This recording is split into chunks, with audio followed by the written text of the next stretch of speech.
Oke, di video kali ini saya akan mempresentasikan proses perkembangan dan keterampilan kognitif peserta didik. Pertama, di sini ada definisi perkembangan proses dan keterampilan kognitif. Kognitif meliputi setiap perilaku mental yang berhubungan dengan pemahaman, pertimbangan, pengolahan, pemecahan masalah, kesengajaan, dan keyakinan. Meskipun pembahasan kognitif begitu luas dan memiliki definisi yang beragam, secara sederhana kognitif adalah dikatakan sebagai kemampuan berpikir, penalaran, dan pengetahuan. Selanjutnya ada karakteristik kemampuan proses dan keterampilan kognitif. Berikut ini ada beberapa konsep tentang kemampuan kognitif anak terkait perkembangan kognitifnya. Yang pertama ada persepsi adalah salah satu proses penggunaan pengetahuan yang telah dimiliki untuk memperoleh dan menginterpretasi stimulus atau rangsangan yang diterima oleh sistem alam indera manusia. Yang kedua ada memori atau ingatan adalah sistem kognitif manusia yang mempunyai fungsi penyimpanan informasi atau pengetahuan. Yang ketiga ada atensi merupakan sebuah konsep multidimensial yang digunakan untuk menggambarkan perbedaan ciri-ciri dan cara-cara merespon dalam sistem kognitif. Selanjutnya ada komponen keterampilan kognitif.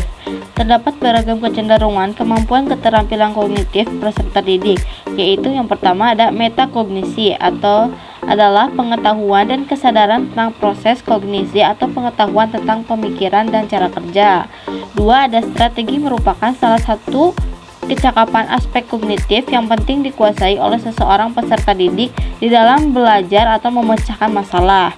Yang ketiga ada gaya kognitif adalah karakteristik individu dalam penggunaan fungsi kognitif berpikir, mengingat, memecahkan masalah, membuat keputusan, mengorganisasi dan memproses informasi, dan seterusnya yang bersifat konsisten. Yang keempat ada pemikiran kritis merupakan kemampuan untuk berpikir secara logis, reflektif, dan produktif yang diaplikasikan dalam menilai situasi untuk membuat pertimbangan dan keputusan yang baik. Berikut ini akan dikemukakan beberapa strategi yang dapat digunakan guru dalam membantu peserta didik mengembangkan proses-proses kognitif.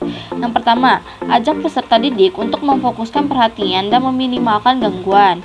Yang kedua, bantu peserta didik untuk membuat isyarat atau petunjuk sendiri atau memahami satu kalimat yang perlu mereka perhatikan. Yang ketiga, gunakan media dan teknologi secara efektif sebagian dari mengajar. 4. Mengubah lingkungan fisik dengan mengubah tata ruang, model tempat duduk, atau berpindah pada satu setting yang berbeda. 5. Hindari perilaku yang membingungkan dan dorong peserta didik untuk mengingat materi pembelajaran serta lebih mendalam. 6. Membantu peserta didik menata informasi yang akan dimasukkan ke dalam memori serta memahami dan mengombinasikan informasi. Yang ketujuh, latih peserta didik menggunakan strategi mnemonic.